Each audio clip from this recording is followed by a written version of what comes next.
These three disturbing Appalachian Mountains horror stories happened in dark, forgotten hollows and are inspired by real events.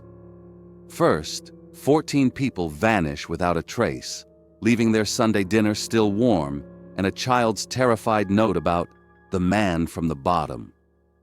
Next, 11 children sleepwalk straight into a solid concrete wall and disappear, only to come back 9 days later, changed. And finally, the laws of physics break down as an entire community is swallowed by dry earth. But you'll want to stick around for the very end, because you need to know why the recovery workers swore the ground under their boots started breathing.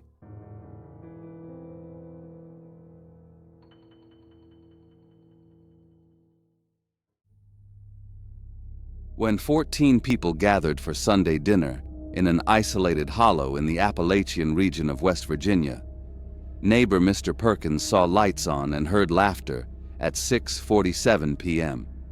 But when he returned 12 hours later, all three houses were dark and silent.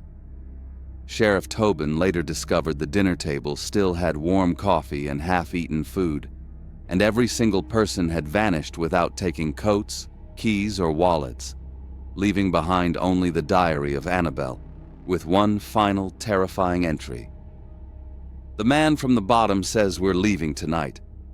1994 wasn't a year that folks in the backwoods of West Virginia paid much mind to. Up in the mountains, time moved slower.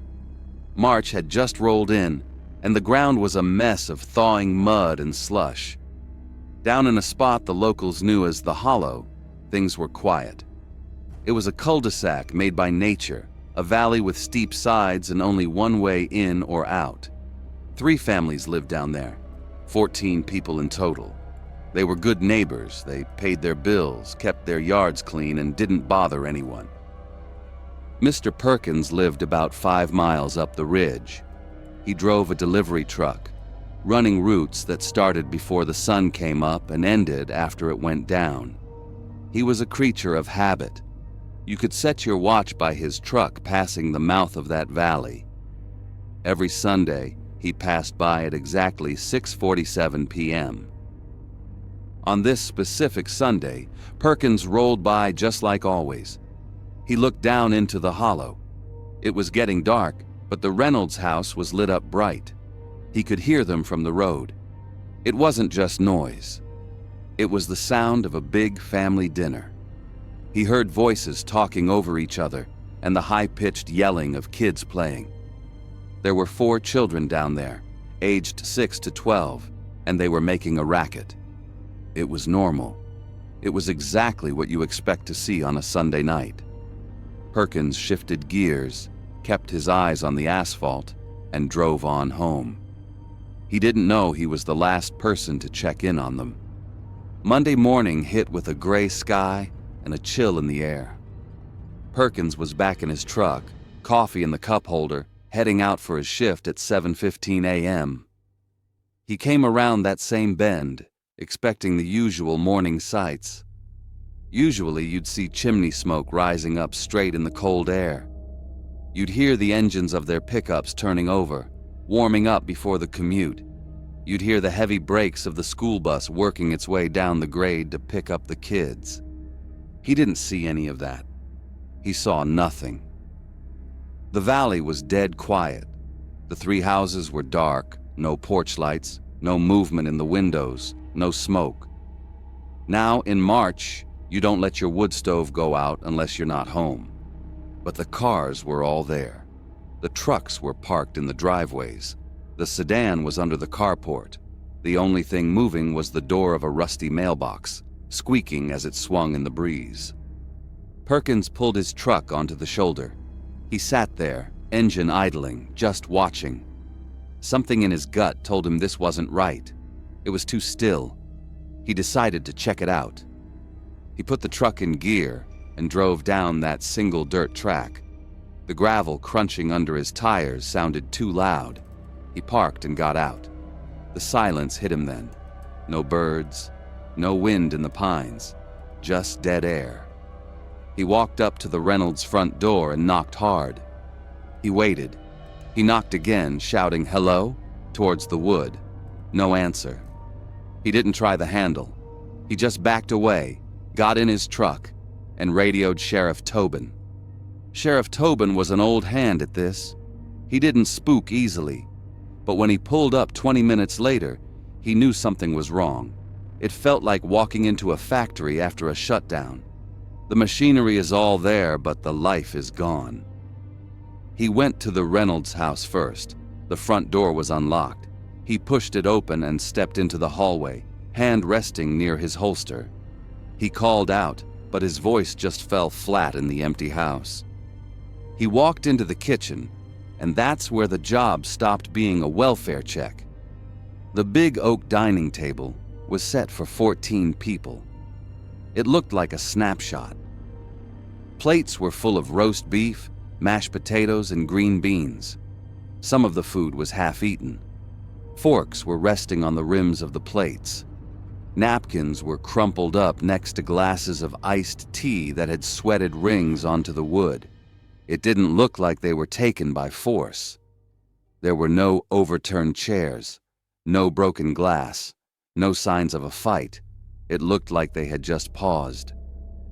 Tobin walked over to the stove. There was a coffee pot sitting on the burner. He reached out and put his hand near the metal. It was warm. That heat told him everything he didn't want to know. It meant they hadn't been gone for days. They hadn't even been gone for an hour. They were just here, right here. He checked the other two houses. It was the same story. Beds were made tight or left messy from sleep. Clothes were folded in the laundry baskets. In the hallways, heavy winter coats were still hanging on the hooks. Tobin started looking for the essentials. He found car keys sitting in bowls on the counters. He found wallets thick with cash. He found purses with driver's licenses still inside. He even found the kids' favorite toys dropped on the living room rugs. If you run, you take your money. If you leave for good, you take your keys. If you're scared, you grab a coat. None of that happened here. The sheriff called in the state police. Then the FBI showed up. They turned that valley into a grid. They needed a logical explanation. They checked the phone lines. No calls went out. No calls came in. They checked the bank records. Not a single cent spent or moved. They went over that dirt road with a fine-tooth comb. Perkins' tire tracks were there. Nothing else. No heavy vans, no buses, no convoy came in to haul 14 people away. So how do 14 people leave a valley with one road without using it?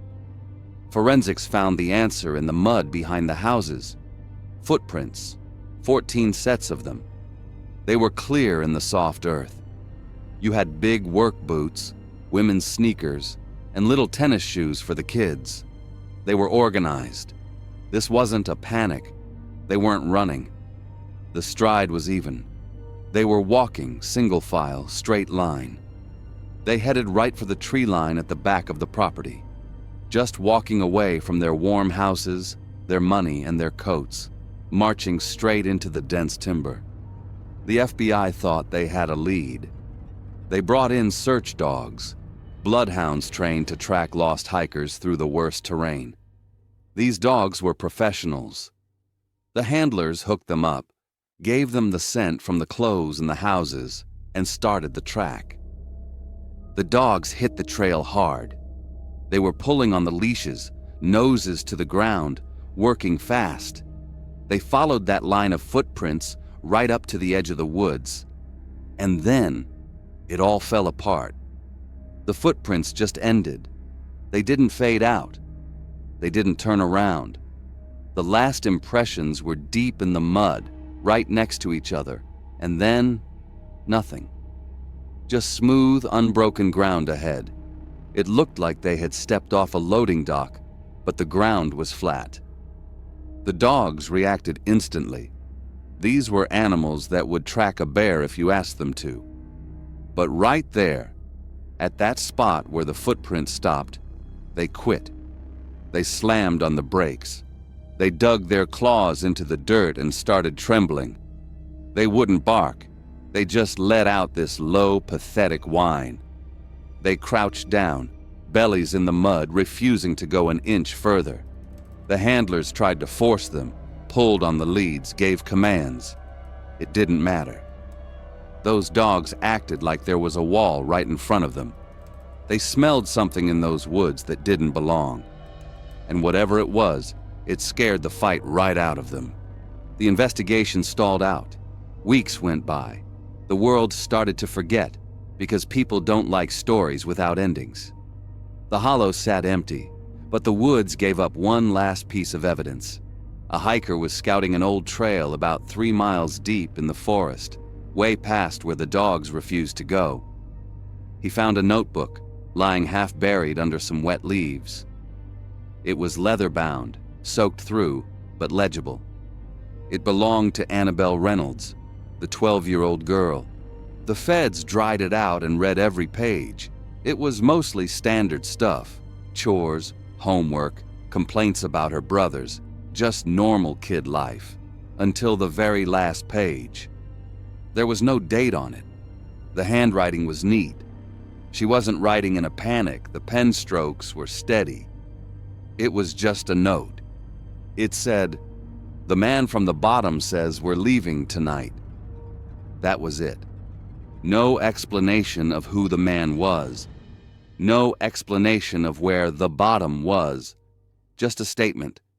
Search teams tore those woods apart looking for a mine shaft, a cave, a tunnel, anything that could be the bottom.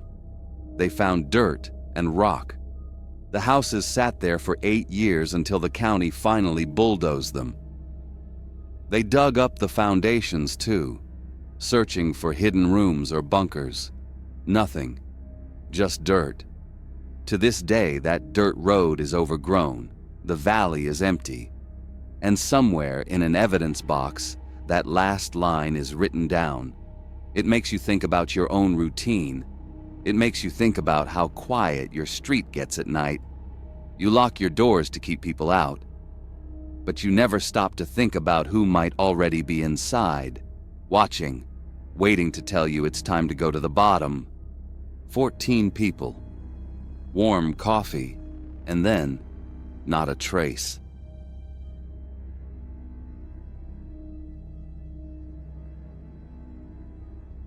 For 3 weeks, the children of Pine Holler started sleepwalking to the same abandoned coal tipple at the bottom of the valley, standing in a circle around the rusted structure with their eyes open but completely unresponsive.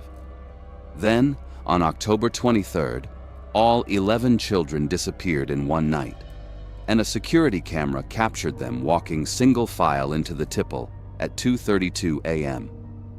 But the footage never showed them coming back out, even though the structure had no tunnels, no exits, and nowhere to hide. That valley in eastern Kentucky, known to locals as Pine Holler, was a place where silence wasn't just a lack of noise, it was a physical weight. In October of 2003, only 6 families lived in the shadow of the mountains. It was a small, tight-knit world where doors were left unlocked and neighbors were family. But the landscape was dominated by one thing. At the very bottom of the valley sat the tipple. It was a massive skeletal relic from the coal mining days, a giant structure of rusted steel and black concrete that rose out of the earth like a dead monument. It cast a long, jagged shadow that seemed to touch every house in the holler. The community had 11 children between them, ranging in age from 7 to 14. Among them was Deacon Pritchett, a 14-year-old boy who was known for being level-headed and kind. His mother, Junia Pritchett, felt safe here. She felt that the isolation of the valley was a shield against the dangers of the outside world. She was wrong. The danger wasn't coming from the outside. It was waiting at the bottom of the hill. The anomaly began on a Monday night in early October. It started without a scream or a crash. It started with a feeling. Junia woke up at 2:15 in the morning with a sudden metallic taste in her mouth. It tasted like old pennies and electricity. She sat up in the dark, her heart hammering against her ribs for reasons she couldn't explain. She reached over to her husband, who was fast asleep, and then she got up. The floorboards were cold under her bare feet as she walked down the hall to check on Deacon. The door to his room was open. His bed was made, the sheets smooth and undisturbed. Deacon was gone. Panic is usually hot and frantic, but this was a cold, slow dread. Junia woke her husband, and they ran out to the front porch. They weren't the only ones. Down the road, through the thick mountain fog, she could see beams of flashlights cutting through the dark. Mr. Keel, their neighbor, was already standing in the middle of the gravel road. He looked at Junia, his face pale in the glow of the flashlight. He didn't have to say a word. She knew. His children were gone, too. For 45 minutes, the parents tracked the children. It wasn't hard. The ground was soft from the autumn rain, and there were footprints in the mud on the side of the road, but the tracks were strange. They were evenly spaced. There was no sign of running, no sign of a struggle, no sign of hesitation. The children had walked with a calm military purpose. The tracks led 1.5 miles down the winding road, straight to the valley floor.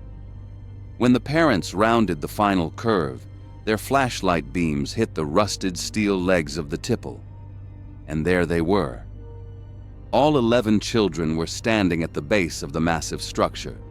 They were arranged in a perfect circle around the central concrete support column. They were standing perfectly still, their arms at their sides. Their heads were tilted back, looking up at the black metal beams above them. Their eyes were wide open, staring at nothing, unblinking in the cold wind. Junia ran to Deacon. She grabbed his shoulders and shook him. "Deacon!" she screamed. "Deacon, wake up!" He didn't react to her voice. He didn't blink. He was catatonic, like a statue made of flesh and bone. It wasn't until she physically pulled him away from the circle that the spell broke. Deacon gasped, taking in a huge, ragged breath like a swimmer breaking the surface of the water. He blinked rapidly, looking around at the flashlights and the terrified parents. He looked at his mother with total confusion. He had no memory of leaving his bed. He had no memory of the cold walk down the valley.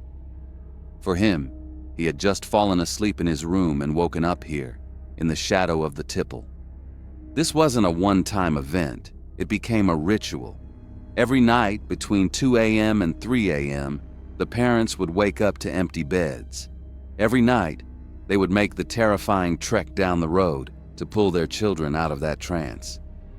The community was desperate. They pooled their money and brought in Dr. Napier, a pediatric neurologist from the city. He turned the local church basement into a clinic. He examined every single child. He ran EEGs to check for seizures. He did blood work to look for environmental toxins like carbon monoxide or lead. He interviewed them for hours to check for signs of trauma. Dr. Napier sat the parents down at the end of the week. He looked exhausted and frightened. He told them that, medically speaking, their children were perfect. There was no sign of parasomnia, the disorder that causes sleepwalking. There was no shared delusion. There was no poison. Science had no answer for why 11 healthy children were waking up at the same time and walking to the same dark place. The first week was confusion. The second week was a siege. Junia Pritchett decided that if they couldn't cure the children, they would lock them in. The parents of Pine Holler turned their homes into fortresses. They bought heavy-duty deadbolts for every exterior door. They installed magnetic alarms on the windows, simple devices that let out a piercing shriek if the circuit was broken. They put pressure-sensitive mats in front of the bedroom doors that would trigger a chime if anyone stepped on them. But Junia went further. She went to the tackle shop and bought tiny bells, the kind fishermen put on their rods to hear a bite in the dark. She tied these bells to Deacon's ankles every night. She tied them tight. There was no way he could move a muscle without making a sound. The parents went to sleep that night, feeling a grim sense of control.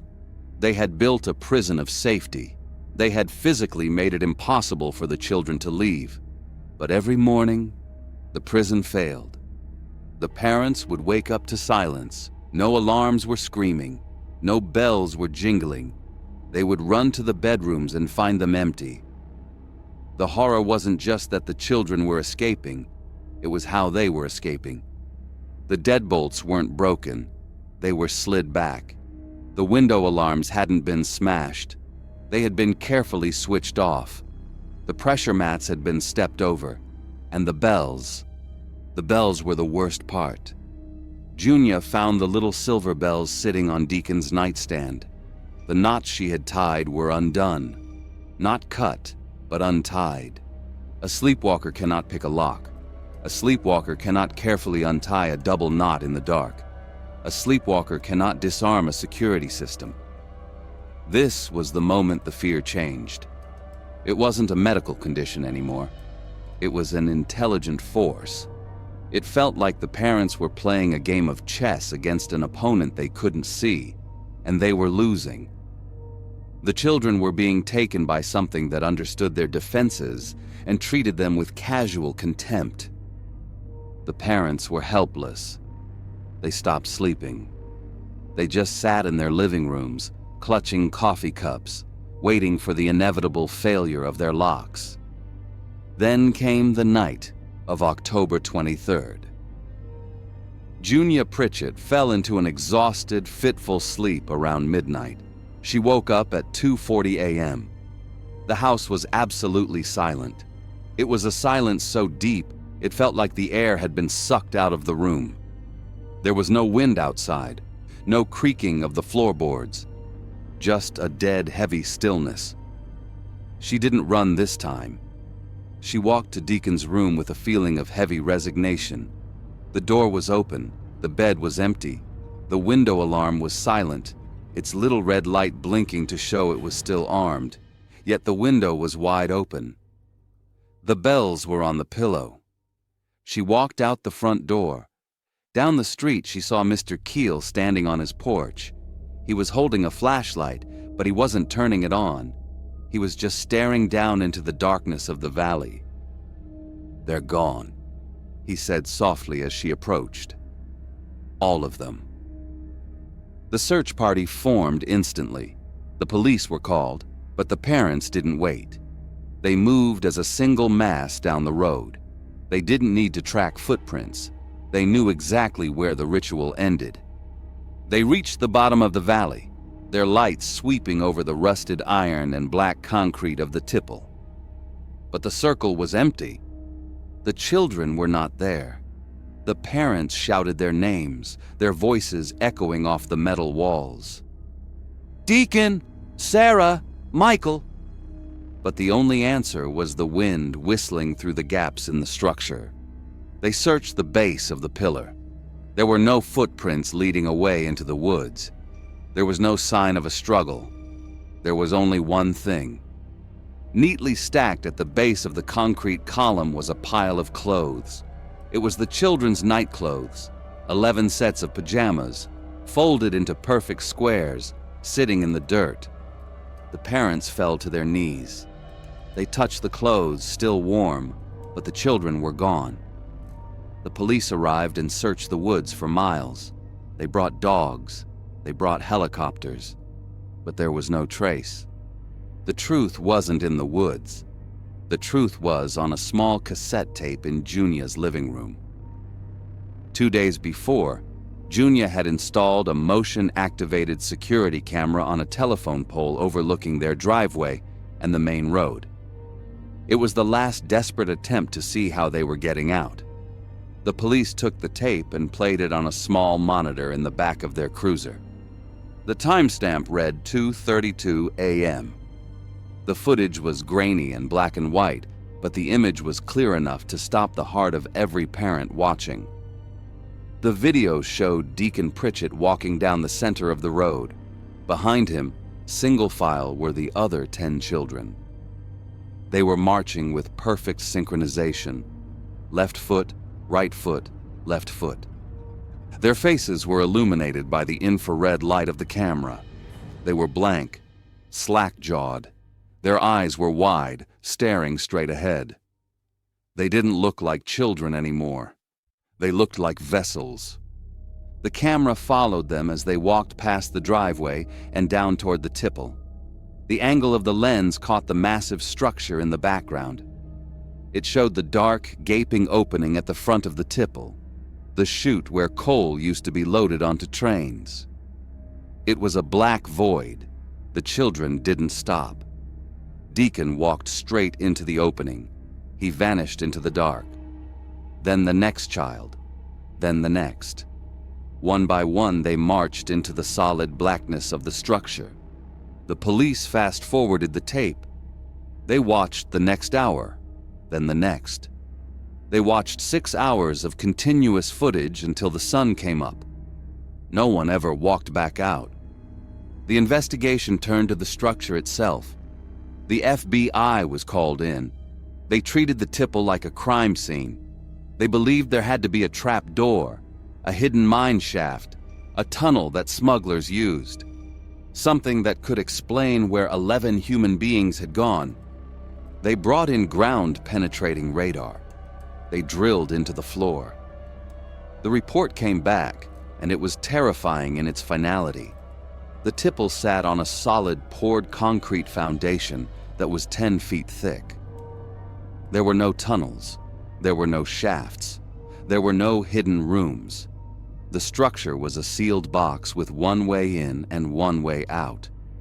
According to the laws of physics, the children had walked into a solid concrete room and simply ceased to exist. The parents of Pine Holler sat in their empty houses for 9 days. They stared at the pile of folded pajamas. They waited for a phone call that never came. And then, on the 9th day, the impossible happened again. A trucker driving 40 miles away, in a different county, spotted a child walking on the shoulder of the highway. Then another, then another. The children were found scattered across a 40-mile radius. They were wandering aimlessly, barefoot, wearing only their underwear. When the police picked them up, they were calm. They were brought to the hospital and reunited with their parents. Junia held Deacon so tight she thought she might break his ribs. He felt solid. He felt real. The doctors examined them and found them to be medically perfect. They weren't dehydrated. They weren't starving. They had no cuts or bruises. It was as if they had been kept in a stasis chamber for 9 days. But when Junia looked into Deacon's eyes, she felt a chill go down her spine. He looked at her, but there was no recognition of the fear she had felt. "What happened?" she asked him. "Deacon, where were you?" He looked at her with a blank expression. "I went to sleep," he said softly, "and then I woke up here." All 11 children had total amnesia. They remembered nothing of the 9 days. They didn't remember the circle. They didn't remember the bells or the locks. And they didn't remember the inside of the tipple. But they were changed. The children of Pine Holler were quieter now. They moved with a strange, synchronized grace. Sometimes Junia would catch Deacon staring at the wall, his head tilted back, listening to a sound she couldn't hear. The psychologists called it trauma-induced dissociation. They said the children were psychologically altered by the stress of the event. But the parents know better. They know that whatever walked their children into that concrete room didn't just let them go. It sent them back. The tipple still stands at the bottom of the valley, a rusted skeleton against the sky. The coal dust on the floor inside is undisturbed. There are no answers in Pine Holler, only the lingering, terrifying question of where those children went for 9 days, and who, or what, sent them back to sleep in their beds.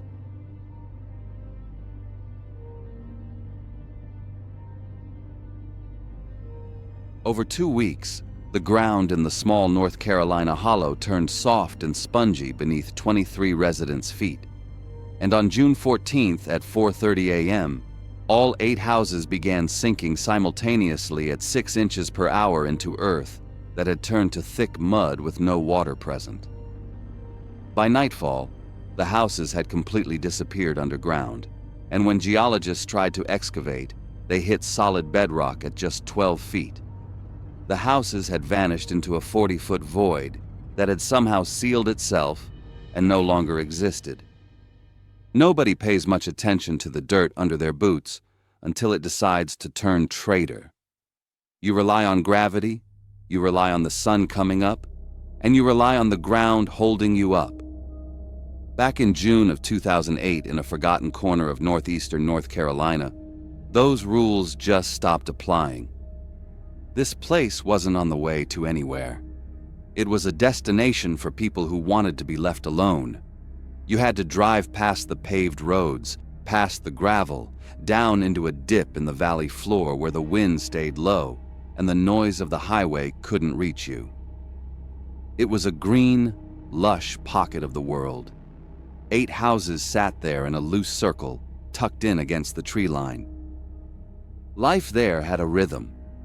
It was the kind of place where you could tell what time it was by the sound of a neighbor's truck firing up or the smell of bacon grease drifting from a kitchen window. 23 people called it home. These were working folks, men with calluses on their hands who fixed their own shingles, women who grew tomatoes in soil so rich it looked like coffee grounds. It was quiet. You could hear the pines creaking in the breeze and the distant sound of a dog barking 3 miles away. It felt permanent, safe. That's what makes the memory of it so hard to swallow. It was the last place on earth you'd expect to disappear. Trouble didn't arrive with a bang. It crept in. It started with the small things, the details you ignore a dozen times a day until you can't anymore. It began on a Tuesday. The heat had settled in early that year, a thick, wet blanket of humidity that made your shirt stick to your back the second you stepped outside. Earl, a man who lived right near the center of the dip, was the first to notice the change. He was a creature of habit. Every morning, 6 a.m., he sat on his front porch with a mug of black coffee and watched the mist burn off the grass. On this particular morning, he went to set his mug down on the porch railing, just like he had for 10 years. But the mug slid. It didn't fall, it just drifted an inch to the left. Earl frowned. He figured the wood had warped in the humidity. He nudged it back. It slid again. He stood up and walked down his front steps. He put his boot on the bottom concrete stair, and he felt it, a tiny shift. Not a wobble in the concrete, but a give in the earth beneath it. He walked out into his yard. The grass looked green and normal. The clover was blooming. But when he put his weight down, the soil didn't push back hard. It felt tender. That's the only way to describe it. It was like walking on a layer of heavy carpet laid over a swamp. Earl looked at his boots. They weren't muddy. The dust on them was dry. He stomped his heel. The ground accepted the impact, absorbed it, but it didn't feel like solid earth. It felt like flesh. Over the next few days, that feeling spread. It moved from Earl's yard to the driveway next door. Neighbors started talking over the fences, not about the weather, but about the weirdness underfoot. A woman named Nadine complained that her garden stakes wouldn't stay straight. She'd hammer a wooden post into the dirt, and an hour later, she'd look out the window and see it leaning, like the soil was too tired to hold it up. Walking from your car to your front door became a chore. You had to watch your balance. You had to adjust your stride because the earth would sink just a fraction of an inch more than your brain expected. It was a subtle, nausea-inducing sensation. Then came the sounds. If you've ever lived in an old house, you know they talk. They settle. But this wasn't the gentle groan of timber cooling down at night. This was violent. It started after dark, when the valley went silent. You'd be lying in bed, staring at the ceiling, and you'd hear it. Crack. Sharp. Loud. Like a pistol shot inside the walls. It was the sound of a 2x4 snapping under immense pressure. It was the sound of nails screaming as they were pulled sideways out of the wood. The residents would turn on their lights, heart rates spiking, and go inspect the damage, and they found the scars. Cinder block foundations that had stood solid for 20 years were suddenly covered in jagged spiderweb fractures. They weren't just settling cracks. They looked like something was squeezing the house from underneath. Men got out their trowels and their mortar. They patched the cracks, sweating in the night air, trying to fix the problem with their hands because that's what they knew how to do. But the next morning, the mortar would be split wide open. The cracks were getting wider. They did the right thing. They called in a local geologist. He rolled in a few days later in a white pickup truck coated in red dust, looking every bit the expert with his hard hat and his sensors. He spent 2 days out there. The residents stood on their porches, arms crossed, watching him work. They wanted him to tell them it was a sinkhole. They wanted him to say it was an underground stream washing away the limestone, or maybe an old mining shaft that nobody mapped. They wanted a name for the enemy. The geologist worked in the heat, drilling core samples and staring at his monitors. He looked frustrated. He kept tapping his gauges, checking his batteries.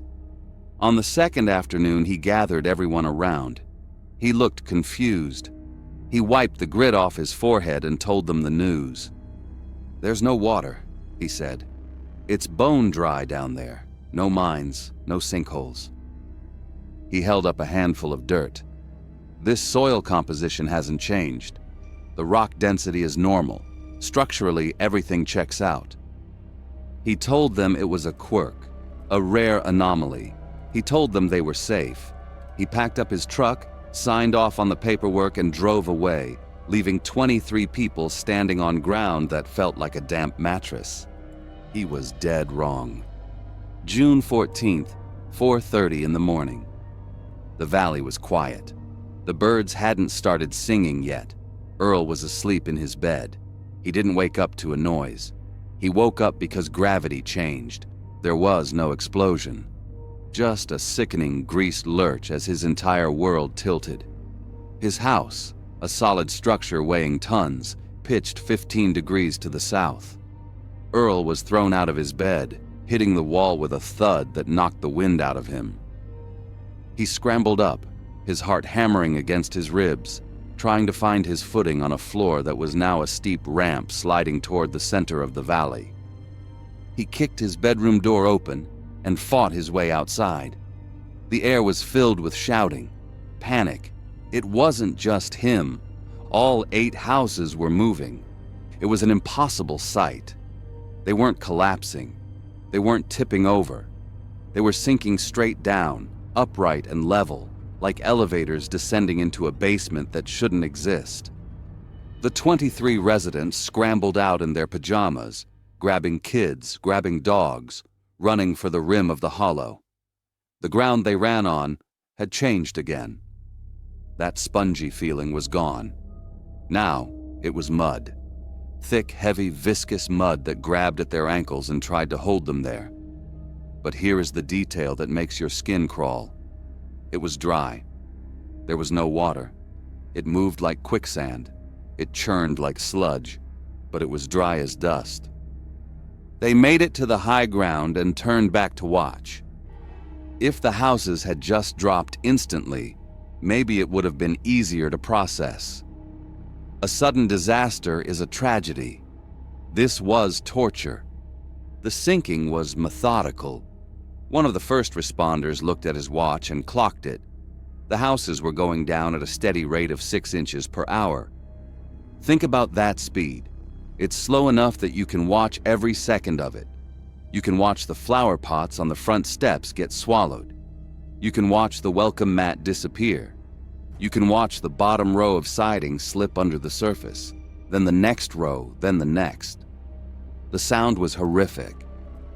It was a constant, high-pitched shriek of materials failing, wood fibers tearing apart, glass windows groaning under the pressure until they finally shattered, spraying shards across the sinking lawns.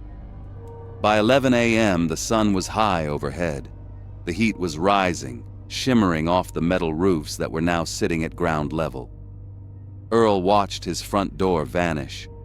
He heard the sucking sound as the dry mud poured into his living room, filling the space where he ate his breakfast. The chimneys were the last to go, brick stacks sticking up out of the churned earth like tombstones. At 6 p.m., the last chimney slipped beneath the surface. The hollow was empty. 8 homes, all the furniture, all the memories, every possession those 23 people owned. Gone. The ground smoothed itself over, leaving nothing but a flat, silent patch of dirt. The experts came back in a panic. They brought the heavy gear this time. Ground-penetrating radar. Excavators. They needed to know where the houses went. The radar scan painted a terrifying picture. It showed that a massive void, 40 feet deep, had opened up directly beneath the settlement. The earth had yawned open, creating a cavern that swallowed the structures whole. But the horror wasn't the whole. It was what happened next. When the recovery teams brought in the backhoes to dig, to try and retrieve something, anything, they hit a problem, a hard problem. They dug down 12 feet, just 12, and the shovel buckets hit solid bedrock. The radar said 40 feet of empty space. The physical dig hit rock at 12. The hole had sealed itself. The void was gone. Within 48 hours, the ground in the hollow had hardened back to its original state. In fact, it was firmer than it had been before the incident. There was no mud, no soft spots, just hard-packed North Carolina clay and rock. The houses hadn't just fallen into a cavern. They had fallen into a wound in the earth that had healed over instantly. The 23 residents never went back. They couldn't. They relocated, scattering to other towns, trying to forget the sound of their homes screaming as they died. The county put up a chain-link fence around the hollow. They hung signs that said danger, but they didn't specify what the danger was. Because how do you explain that on a government form? 3 recovery workers were out there, a few days after the fence went up. They were doing a final sweep of the perimeter. They were standing near the center, right over where Earl's kitchen used to be. They filed identical reports. They said they were standing still, boots planted on the hard dirt when they felt it. It wasn't a tremor. It wasn't an earthquake. They said the ground was breathing. They felt a slow, rhythmic expansion and contraction moving through the soles of their boots. A heavy, deep heave, like the chest of a sleeping giant. It lasted for 10 seconds, and then it stopped. They packed their gear and they left. They didn't run, but they didn't walk slow either. Later, a satellite imagery team did a comparison. They took a photo of the hollow from May and a photo from late June. The measurements don't lie.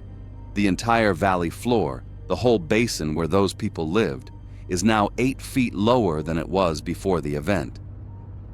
The earth didn't just collapse. It didn't just shift. It compressed. It took a deep breath, opened a 40-foot throat, swallowed 8 lives' worth of history, and then closed its mouth tight. Folks want an answer. They want a report that says sinkhole or a priest that says poltergeist. We didn't get either. The geologists packed up their radar with hands that wouldn't stop shaking, staring at readings that claimed empty space where their shovels hit rock. The skeptics went quiet because there is no logic for dry mud acting like deep water. It wasn't just physics failing. It felt like the earth had intent. You can measure a collapse, and you can bless a haunted house, But you can't fight a planet that simply decides to change the rules. We don't know if it was a geological glitch or something ancient waking up. We just know that for 6 hours, the dirt under our feet stopped being dirt and became a predator. It took what it wanted, it healed the wound, and it went back to sleep. And honestly, that scares me more than any ghost story ever could.